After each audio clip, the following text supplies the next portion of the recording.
My name is Matthew Walker. I am a professor of neuroscience and psychology at the University of California, Berkeley, and I am the author of the book, Why We Sleep.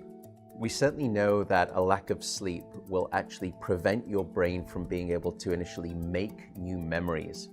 So it's almost as though without sleep, the memory inbox of the brain shuts down and you can't commit new experiences to memory. So those new incoming informational emails are just bounced and you end up feeling as though you're amnesic.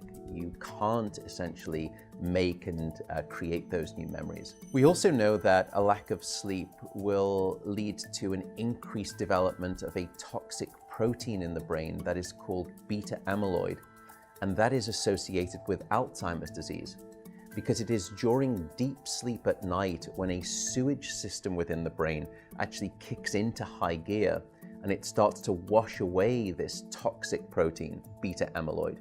So if you're not getting enough sleep each and every night, more of that Alzheimer's related protein will build up. The more protein that builds up, the greater your risk of going on to develop dementia in later life.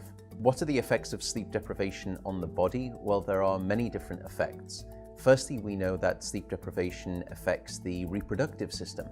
We know that men who are sleeping just 5 to 6 hours a night have a level of testosterone which is that of someone 10 years their senior.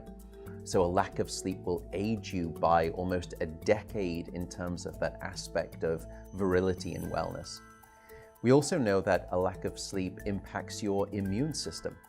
So after just one night of 4 to 5 hours of sleep, there is a 70% reduction in critical anti-cancer fighting immune cells called natural killer cells. And that's the reason that we know that short sleep duration predicts your risk for developing numerous forms of cancer. And that list currently includes cancer of the bowel, cancer of the prostate, as well as cancer of the breast. In fact, the link between a lack of sleep and cancer is now so strong that recently the World Health Organization decided to classify any form of nighttime shift work as a probable carcinogen. So in other words, jobs that may induce cancer because of a disruption of your sleep-wake rhythms. We also know that a lack of sleep impacts your cardiovascular system, because it is during deep sleep at night that you receive this most wonderful form of effectively blood pressure medication. Your heart rate drops, your blood pressure goes down. If you're not getting sufficient sleep, you're not getting that reboot of the cardiovascular system. So your blood pressure rises. You have, if you're getting 6 hours of sleep or less, a 200% increased risk of having a fatal heart attack or a stroke in your lifetime. There is a global experiment that is performed on 1.6 billion people twice a year, and it's called daylight savings time.